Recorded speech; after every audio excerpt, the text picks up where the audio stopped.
श्री श्री ठाकुर चरण रे मोर प्रणाम। श्री श्री लक्ष्मी माँ चरण रे मोर प्रणाम। श्री श्री बड़दादा चरण रे मोर प्रणाम।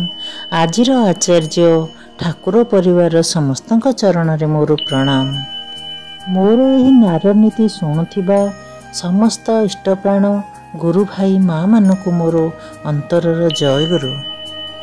आज आमे श्री श्री ठाकुर श्रीमुख निसृत नारीर नीतिर 146 बाणी शुणिबा। ता पूर्वरु जो माने सब्सक्राइब करना सब्सक्राइब कर दियंतु। कमेंट रे निजर मतामत लिखंतु। ठाकुरंग प्रति निजर श्रद्धा भी लिखंतु।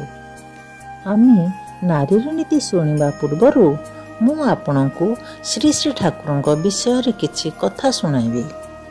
विवाह परे पुरुष और नारीर विभिन्न नाम। विवाह और विवाह परे पुरुष और नारी को विभिन्न नाम रे संबोधन करा जाए। पुरुष को वर, पति, भर्ता, स्वामी इत्यादि एवं नारी को कन्या, स्त्री, पत्नी, जाया, वधू इत्यादि। जड़े मनीष को एते प्रकारे काहेंगे कुहा जाए? प्राय अधिकांश एही प्रतिशब्दर अर्थ जानती नहीं बा जानिबाकू चेष्टा मध्य करि नाहंती बा जानिबार आवश्यकता मने करंती नहीं। किंतु एही नाम गुड़िक विश्लेषण करिले गोटाए भाव संगति लक्ष्य करा जाए। परम दयाल श्री श्री ठाकुर विभिन्न आलोचना और प्रश्न उत्तर समय रे एसबुर अर्थ व्याख्या करिसेंती। जहा नारीर पथे, नारीर नीति आदि पुस्तक रे लिपिबद्ध होई रहिছে। विवाह रे पुरुष को कुहा जाए वरम, अर्थात नारीर वरणीय, पूजनीय, प्रार्थनीय। नारी तुलना रे पुरुष सबु क्षेत्र रे तेणु श्रेष्ठ हेबा वांछनीय।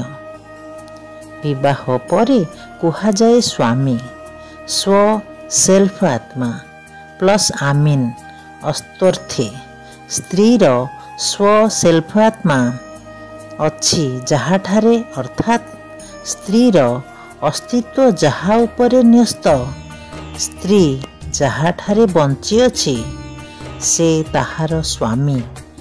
श्री श्री ठाकुर कहिले जदि तुमे तुमर पुरुष को तुमर अस्तित्व परि अनुभव करिपार आउ ताहा करिले वस्तुतः तुमर चरित्र भितर दे चालीचलन, भाव, भाषा इत्यादिर अभिव्यक्ति जदि घोषणा करे से तुमर अस्तित्व जानिबो स्वामी।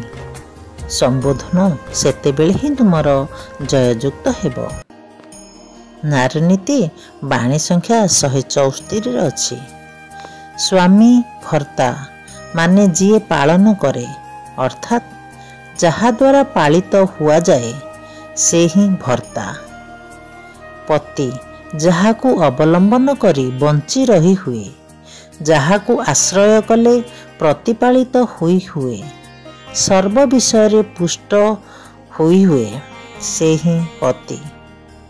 अर्थात सर्व प्रकार रे पूर्ण करिवार सामर्थ्य अछि एपरि पुरुष ही पति होई पारे।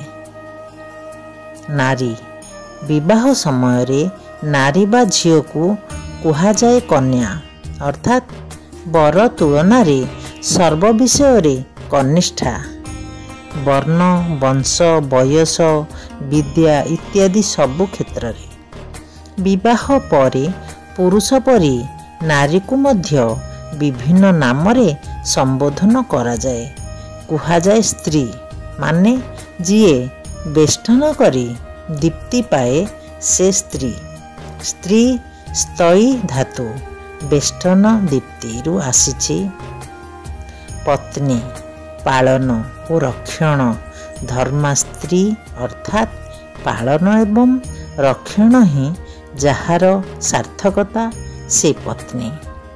पा धातुर माने ପାଳନ ଓ ରକ୍ଷା କରିବା।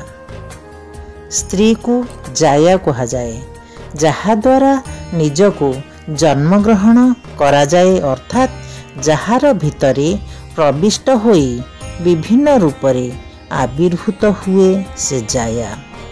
ପତି ସ୍ତ୍ରୀ ମଧ୍ୟରେ ପ୍ରବେଶ କରି ଗର୍ଭ ହୋଇ ପୁନର୍ବାର ଜନ୍ମଗ୍ରହଣ କରେ ବୋଲି ସ୍ତ୍ରୀକୁ ଜାୟା କହନ୍ତି। ବଧୂ ଯିଏ ବହନ କରେ। ବଧୂ ଆସିଛି ବହ ଧାତୁ ବହନ କରିବାରୁ। ରୁ ସ୍ତ୍ରୀକୁ ଭାର୍ଯ୍ୟା କୁହାଯାଏ। ଯିଏ ମୋତେ ଧାରଣ କରିଛି, ଅର୍ଥାତ୍ ମୋର ଅସ୍ତିତ୍ୱ ଯାହାଦ୍ୱାରା ସୁରକ୍ଷିତ ହେଉଛି, ଯିଏ ମୋର ଶରୀରକୁ ଅନ୍ନ ଜଳାଦି ପ୍ରୟୋଜନୀୟ ବସ୍ତୁ ଦ୍ୱାରା ଭରଣ କରେ, ତାହା ଫଳରେ ଯାହାଦ୍ୱାରା ମୋର ପୋଷଣ ହୁଏ। ତେଣୁ ସ୍ତ୍ରୀ ମନୋବୃତ୍ତର ଅନୁସାରିଣୀ, ଅର୍ଥାତ୍ ଯାହାଦ୍ୱାରା ମୋର ବୃତ୍ତି ବା ମୁଁ ପୁଷ୍ଟ ହୁଏ। ଯିଏ ମୋର ସାର୍ଥକତାରେ ତାର ନିଜକୁ ଦାନ କରିଛି, ଯାହାକୁ ମୁଁ ସବୁ ଦିଗରୁ ପାଇଛି, ଏବଂ ଯିଏ ମୋତେ ସର୍ବପ୍ରକାରେ ଗ୍ରହଣ କରିଛି, ସେ ମୋର ଭାର୍ଯ୍ୟା। ପୁଣି ସ୍ତ୍ରୀକୁ ଅର୍ଦ୍ଧାଙ୍ଗିନୀ, ସହଧର୍ମିଣୀ ଇତ୍ୟାଦି କୁହାଯାଏ। ଏଗୁଡ଼ିକ କେବଳ ଆଦରର ଡାକ ମାତ୍ର, ନା ଏହା କୌଣସି ବିଶେଷ ତାତ୍ପର୍ଯ୍ୟ ଅଛି। ଶ୍ରୀ ଶ୍ରୀ ଠାକୁର ସହଧର୍ମିଣୀ କାହିଁକି କୁହାଯାଏ, ତାହା ପୂର୍ବରୁ ଶ୍ରୀ ଶ୍ରୀ ଠାକୁର କହୁଛନ୍ତି। ସହଧର୍ମିଣୀ କାହିଁକି କୁହାଯାଏ, ତାହା ପୂର୍ବରୁ କୁହାଯାଇଛି। ଅନ୍ୟର ଧର୍ମ ରକ୍ଷା କରିବା ଦ୍ୱାରା ଯାହାର ଧର୍ମ ରକ୍ଷା ହୁଏ, ସେ ହିଁ ସହଧର୍ମା ବା ସହଧର୍ମିଣୀ। ଅର୍ଦ୍ଧାଙ୍ଗିନୀ ମଧ୍ୟ ଏହି କାରଣରୁ କୁହାଯାଏ। ଯେପରି ସ୍ତ୍ରୀ ପୁରୁଷକୁ ଯେପରି କରି ସର୍ବତୋଭାବରେ ଭରଣ କରିପାରେ, ପୁରୁଷ ନିଜକୁ ସେପରି ପାରେ ନା, ସେହିପରି ସ୍ତ୍ରୀ ମଧ୍ୟ ନିଜକୁ ପାରେ ନା। ଏହା ହିଁ ପ୍ରକୃତି। ଜୟଗୁରୁ। ଶୁଣିଲେ ତ ବହୁତ ସୁନ୍ଦର କଥା। ଏବେ ଆମେ ଶ୍ରୀ ଶ୍ରୀ ଠାକୁରଙ୍କ ଶ୍ରୀମୁଖ ନିଃସୃତ 146 ବାଣୀ ଶୁଣିବା। ନାରୀର ନୀତି 146 ବାଣୀ। ନାରୀ ଜନନରେ ଓ ସେବାରେ। ତୁମର ସ୍ୱାମୀ ଯେପରି ହୁଅନ୍ତୁ ନା କାହିଁକି, ଯଦି ତାଙ୍କର ଉଚ୍ଚ ବଂଶାନୁକ୍ରମିକତା ଥାଏ, ତୁମେ ତାହାଙ୍କୁ ଯେପରି ଭାବେ ଉଦ୍ଦୀପ୍ତ ଓ ଆନନ୍ଦ କରି ତୋଳିବ, ଠିକ୍ ଜାଣ ଅବିକଳ ତାହା ହିଁ ସନ୍ତାନ ରୂପେ ପାଇବ। ଆଉ ଏହା ମଧ୍ୟ ଠିକ୍, ତୁମ ସ୍ୱାମୀ ସ୍ତ୍ରୀଙ୍କର ଭାବ, ବାକ୍ୟ ଓ ଆଚାର ବ୍ୟବହାର ଭୂମିଷ୍ଠ ସନ୍ତାନର ଶିକ୍ଷା ଓ ଚରିତ୍ରର ମୂଳ ଭିତ୍ତି। ବାଣୀ ସଂଖ୍ୟା 146। ପୁଣି ଥରେ। ନାରୀ ଜନନରେ ଓ ସେବାରେ। ତୁମର ସ୍ୱାମୀ ଯେପରି ହୁଅନ୍ତୁ ନା କାହିଁକି, ଯଦି ତାଙ୍କର ଉଚ୍ଚ ବଂଶାନୁକ୍ରମିକତା ଥାଏ, ତୁମେ ତାହାଙ୍କୁ ଯେପରି ଭାବେ ଉଦ୍ଦୀପ୍ତ ଓ ଆନନ୍ଦ କରି ତୋଳିବ, ଠିକ୍ ଜାଣ ଅବିକଳ ତାହା ହିଁ ସନ୍ତାନ ରୂପେ ପାଇବ। ଆଉ ଏହା ମଧ୍ୟ ଠିକ୍, ତୁମ ସ୍ୱାମୀ ସ୍ତ୍ରୀଙ୍କର ଭାବ, ବାକ୍ୟ ଓ ଆଚାର ବ୍ୟବହାର ଭୂମିଷ୍ଠ ସନ୍ତାନର ଶିକ୍ଷା ଓ ଚରିତ୍ରର ମୂଳ ଭିତ୍ତି। ବାଣୀ ସଂଖ୍ୟା 146। ଜୟ ଗୁରୁ।